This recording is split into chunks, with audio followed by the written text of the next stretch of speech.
ನಮಸ್ಕಾರ, ನೀವು ನೋಡ್ತಾ ಇದ್ದೀರಾ ರಿಪಬ್ಲಿಕ್ ಕನ್ನಡ. ನಾನು ಸ್ಮಿತಾ ರಂಗನಾಥ್. ಈ ಜಾತಿ ಜನಗಣತಿಯ ಜಟಾಪಟಿ ಕೇವಲ ರಾಜಕೀಯ ವಲಯದಲ್ಲಿ ಮಾತ್ರವಲ್ಲ, ಇದೀಗ ಸಮುದಾಯಗಳ ಹಂತಕ್ಕೂ ಕೂಡ ತಲುಪಿದೆ.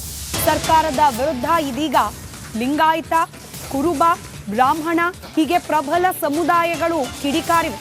ಅದರಲ್ಲೂ ಸರ್ಕಾರದ ವಿರುದ್ಧ ಜಲೇಬಿ ಸಮುದಾಯಗಳ ಸಮರ. ಲಿಂಗಾಯತ, ಒಕ್ಕಲಿಗ, ಬ್ರಾಹ್ಮಣ ಸಮುದಾಯಗಳು ಕಿಡಿಕಾರಿವೆ. ಸಿದ್ದರಾಮಯ್ಯ ಸರ್ಕಾರಕ್ಕೆ ಅಹಿಂದ ಸಂಘಟನೆಗಳು ಬಲ ತುಂಬುತ್ತಾ ಇದ್ರೆ, ಮತ್ತೊಂದು ಕಡೆಯಲ್ಲಿ ಇತರೆ ಸಮುದಾಯಗಳು ಸರ್ಕಾರದ ವಿರುದ್ಧ ನಿಂತಿವೆ. ಬೆಂಗಳೂರಿನ ಕುರುಬ ಸಂಘದ ಕಚೇರಿಯಲ್ಲಿ ಸಭೆಯನ್ನು ನಡೆಸಲಾಗಿದೆ. SC, ST, OBC, ಕುರುಬ, ವಾಲ್ಮೀಕಿ, ಈಡಿಗ ನಾಯಕರು ಹಾಗೆ ಲಂಬಾಣಿ ಸಮುದಾಯದವರು ಸೇರಿ 50ಕ್ಕೂ ಹೆಚ್ಚು ಸಮುದಾಯಗಳಿಂದ ಸಭೆ ನಡೆಸಲಾಗ್ತಾ ಇದೆ.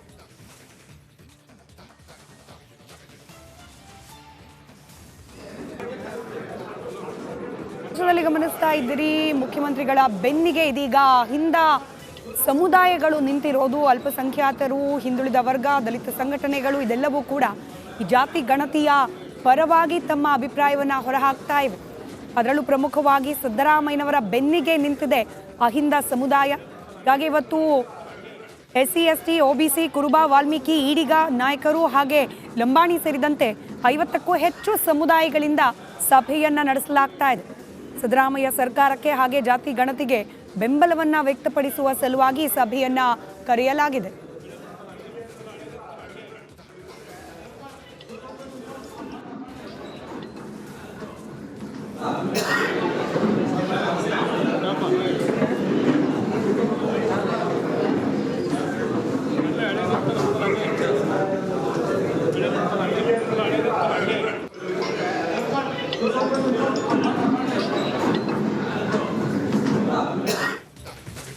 ಮತ್ತೊಂದು ಕಡೆ ಜಾತಿ ಗಣತಿ ಬಗ್ಗೆ ತಮ್ಮ ಪಕ್ಷದ ನಾಯಕರೇ ಅಪಸ್ವರ ವ್ಯಕ್ತಪಡಿಸಿರುವ ಬಗ್ಗೆ ಕೂಡ ಮುಖ್ಯಮಂತ್ರಿ ಸಿದ್ದರಾಮಯ್ಯ ಪ್ರತಿಕ್ರಿಯೆ ನೀಡಿದ್ದಾರೆ.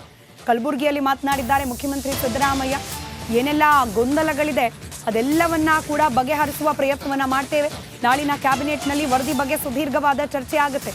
ಯಾರಿಗೂ ಅನ್ಯಾಯವಾಗೋಕೆ ಬಿಡೋದಿಲ್ಲ ಅಂತ ಹೇಳಿ ಮುಖ್ಯಮಂತ್ರಿ ಸಿದ್ದರಾಮಯ್ಯ ಮಾತನಾಡಿದ್ದಾರೆ. ಇದರ ಜೊತೆಗೆ ಶಾಸಕ ಶಿವಗಂಗಾ ಬಸವರಾಜ್ ನೇರ ಆಕ್ಷೇಪ ವಿಚಾರಕ್ಕೆ ಸಂಬಂಧಪಟ್ಟಂತೆ ಶಿವಗಂಗಾ ಕ್ಯಾಬಿನೆಟ್ ಮಿನಿಸ್ಟರ್ ಅಲ್ಲ, ನಾಳಿನ ಕ್ಯಾಬಿನೆಟ್ ವರದಿ ಬಗ್ಗೆ ನಾವು ಚರ್ಚೆ ಮಾಡಿ ಯಾರಿಗೂ ಅನ್ಯಾಯ ಆಗದೆ ಇರೋ ರೀತಿಯಲ್ಲಿ ಕ್ರಮ ಕೈಗೊಳ್ತೇವೆ ಅಂತ ಹೇಳಿ ಪುನರುಚ್ಚರಿಸಿದ್ದಾರೆ. ಅದನ್ನು ನೋಡಿಲ್ಲ, ಉರುಳಿಸೋದ್ರ ಬಗ್ಗೆ ನನಗೆ ಮಾಹಿತಿ ಇಲ್ಲ. ಎಲ್ಲರೂ ಉರುಳಿಸೋಕ್ಕಾಗಲ್ಲ, ಹಂಗೆಲ್ಲ ಉರುಳಿಸೋದಾಗಿದ್ದರೆ ಯಾವಾಗ ಏನಾದ್ರು ಮಾಡ್ಕೋಬೋದು. ಆದರೆ ಅದು ನೋಡಿರಿ, ನಾನು ಯಾಕೆ DK ಶಿವಕುಮಾರ್ ಸಾಹೇಬ್ರನ್ನ ಅಷ್ಟು ಇಷ್ಟಪಡ್ತೀನಿ, ಯಾವಾಗಲೂ ಅವ್ರ ಪರವಾಗಿ ನಿಲ್ತೀನಿ ಅಂದರೆ, ಅವ್ರ ಸಮುದಾಯದಲ್ಲಿ ಅನ್ಯಾಯ ಆಗಿದೆ ಅಂತಲೇ ಒಂದು ಸಭೆ ಕರೆದ್ರು. ಈ ಲಿಂಗಾಯತರು ಲೀಡ್ರ್ ಯಾರು ಕರೆದ್ರು? ಇವ್ರು ಯಾವ ನೈತಿಕತೆ ಇದೆ? ಮುಖ್ಯಮಂತ್ರಿ ಏನು 7 ಜನ ಮಂತ್ರಿಗಳು ಏನಿದ್ದಾರೆ ಇವತ್ತು, ಲಿಂಗಾಯತ ಮಂತ್ರಿಗಳು ರಾಜೀನಾಮೆ ಕೊಡಬೇಕು. ಎಲ್ಲರೂ ಒಬ್ರು ಕರೆದಿದ್ದಾರೆ, ಕರೆದು ಏನಾರು ಚರ್ಚೆ ಮಾಡಿದ್ದಾರೆ, ಶಾಸಕರನ್ನ ಏನಪ್ಪ ಎಂತಪ್ಪ ಅಂತ ಮಾಡಿದ್ದಾರೆ. ಈಶ್ವರ್ ಖಂಡ್ರವ್ರಿಗೆ ಫೋನ್ ಮಾಡಿದೆ, ಫೋನ್ ರಿಸೀವ್ ಮಾಡಲಿಲ್ಲ. ಇವ್ರನ್ನೆಲ್ಲ ನಂಬ್ಕೊಂಡು ಯಾವ ರೀತಿ ರಾಜಕೀಯ ಮಾಡಬೇಕು, ಯಾವ ರೀತಿ ನಾವು ರಾಜಕೀಯ ಮಾಡಬೇಕು ಅಂತ ಲಿಂಗಾಯತ ಶಾಸಕರನ್ನ ಫೋನೇ ರಿಸೀವ್ ಮಾಡ್ತಾ ಇಲ್ಲ. ಲಿಂಗಾಯತ ಈಶ್ವರ್ ಖಂಡ್ರವ್ರು ರಿಸೀವ್ ಮಾಡಲಿಲ್ಲ. ಇದೇ ಚರ್ಚೆ ಕೇಳ್ದಾಣ, ಹಿಂಗೆ ಸೇರಿಸ್ರಿ, ಹಿಂಗೆ ಮಾಡೋಣ, ನಾವು ಒಂದು ಸ್ವಲ್ಪ ಮಾತಾಡೋಣ ಅಂದರೆ ಫೋನ್ ರಿಸೀವ್ ಮಾಡಲ್ಲ.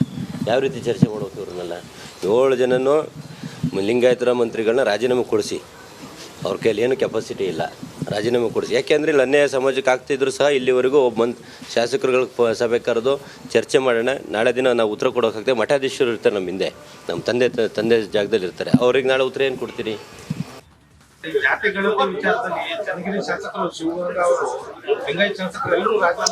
ನಾಳೆ ಮೀಟಿಂಗ್ ಕರೆದಿದ್ದೀವಿ. ಅವರು ಈ ಸ್ಟಾರ್ಟ್ ಕ್ಯಾಬಿನೆಟ್ ಮಿನಿಸ್ಟರ್, ಕ್ಯಾಬಿನೆಟ್ ನಲ್ಲಿ ನಾಳೆ ಚರ್ಚೆ ಮಾಡ್ತೀವಿ. ಅದಕ್ಕೆ ಎಲ್ಲ ಮಿನಿಸ್ಟರ್ ಇರಬೇಕು. ನಾಳೆ ಒಂದೇ ಸಬ್ಜೆಕ್ಟ್ ಇಟ್ಕೊಂಡಿದ್ದೀವಿ, ಜಾತಿ ಗಣತಿ ಎಲ್ಲ ನಿಜ ಹೇಳ್ಬೇಕು ಅಂದ್ರೆ ಸೋಶಿಯೋ ಎಕನಾಮಿಕ್ ಸರ್ವೆ ಅದನ್ನ ಇಟ್ಕೊಂಡಿದ್ದೀವಿ. ನಾಳೆ ಚರ್ಚೆ ಮಾಡಿ ವಿಲ್ ಟೇಕ್ ಎ ಡಿಸಿಷನ್. ನಮಸ್ಕಾರ, ನೀವು ನೋಡ್ತಾ ಇದ್ದೀರಾ ರಿಪಬ್ಲಿಕ್ ಕನ್ನಡ. ನಾನು ಸ್ಮಿತಾ ರಂಗನಾಥ್. ಈ ಜಾತಿ ಜನಗಣತಿಯ ಜಟಾಪಟಿ ಕೇವಲ ರಾಜಕೀಯ ವಲಯದಲ್ಲಿ ಮಾತ್ರವಲ್ಲ, ಇದೀಗ ಸಮುದಾಯಗಳ ಹಂತಕ್ಕೂ ಕೂಡ ತಲುಪಿದೆ. ಸರ್ಕಾರದ ವಿರುದ್ಧ ಇದೀಗ ಲಿಂಗಾಯತ, ಕುರುಬ, ಬ್ರಾಹ್ಮಣ ಹೀಗೆ ಪ್ರಬಲ ಸಮುದಾಯಗಳು ಕಿಡಿಕಾರಿವೆ. ಅದರಲ್ಲೂ ಸರ್ಕಾರದ ವಿರುದ್ಧ ಜಲೇಬಿ ಸಮುದಾಯಗಳ ಸಮರ. ಲಿಂಗಾಯತ, ಒಕ್ಕಲಿಗ, ಬ್ರಾಹ್ಮಣ ಸಮುದಾಯಗಳು ಕಿಡಿಕಾರಿವೆ. ಸಿದ್ದರಾಮಯ್ಯ ಸರ್ಕಾರಕ್ಕೆ ಅಹಿಂದ ಸಂಘಟನೆಗಳು ಬಲ ತುಂಬುತ್ತಾ ಇದ್ರೆ, ಮತ್ತೊಂದು ಕಡೆಯಲ್ಲಿ ಇತರೆ ಸಮುದಾಯಗಳು ಸರ್ಕಾರದ ವಿರುದ್ಧ ನಿಂತಿವೆ.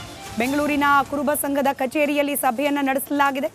SC, ST, OBC, ಕುರುಬ, ವಾಲ್ಮೀಕಿ, ಈಡಿಗ ನಾಯಕರು ಹಾಗೆ ಲಂಬಾಣಿ ಸಮುದಾಯದವರು ಸೇರಿ 50ಕ್ಕೂ ಹೆಚ್ಚು ಸಮುದಾಯಗಳಿಂದ ಸಭೆ ನಡೆಸಲಾಗ್ತಾ ಇದೆ.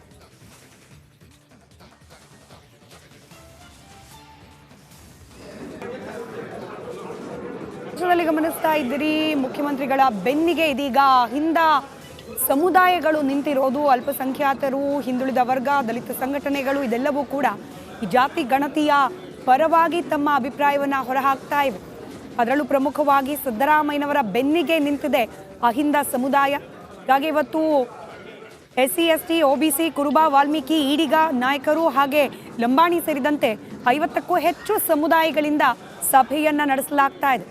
ಸಿದ್ದರಾಮಯ್ಯ ಸರ್ಕಾರಕ್ಕೆ ಹಾಗೆ ಜಾತಿ ಗಣತಿಗೆ ಬೆಂಬಲವನ್ನ ವ್ಯಕ್ತಪಡಿಸುವ ಸಲುವಾಗಿ ಸಭೆಯನ್ನ ಕರೆಯಲಾಗಿದೆ.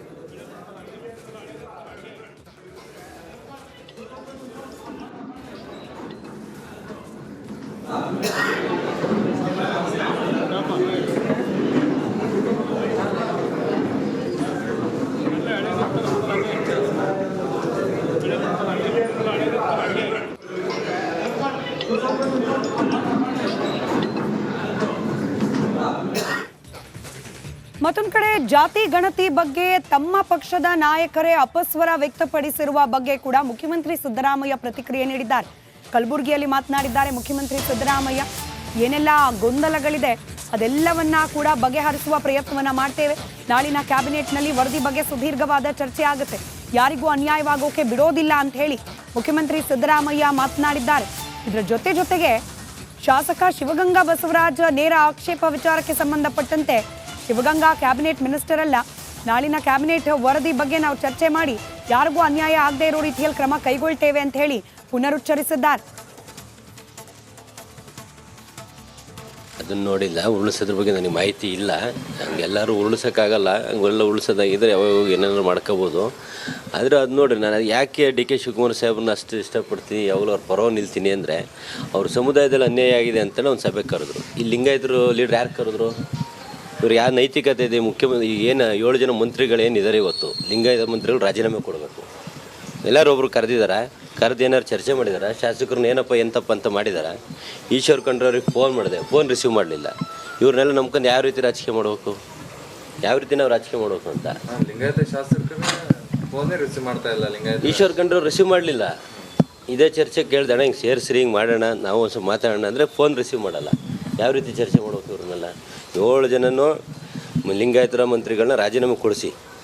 ಅವ್ರ ಕೈಯಲ್ಲಿ ಏನು ಕೆಪಾಸಿಟಿ ಇಲ್ಲ, ರಾಜೀನಾಮೆ ಕೊಡಿಸಿ. ಯಾಕೆಂದರೆ ಇಲ್ಲಿ ಅನ್ಯಾಯ ಸಮಾಜಕ್ಕೆ ಆಗ್ತಿದ್ರು ಸಹ ಇಲ್ಲಿವರೆಗೂ ಒಬ್ಬ ಶಾಸಕರುಗಳ ಸಭೆ ಕರೆದು ಚರ್ಚೆ ಮಾಡೋಣ, ನಾಳೆ ದಿನ ನಾವು ಉತ್ತರ ಕೊಡೋಕ್ಕಾಗ್ತದೆ. ಮಠಾಧೀಶರು ಇರ್ತಾರೆ ನಮ್ಮ ಹಿಂದೆ, ನಮ್ಮ ತಂದೆ ಜಾಗದಲ್ಲಿ ಇರ್ತಾರೆ.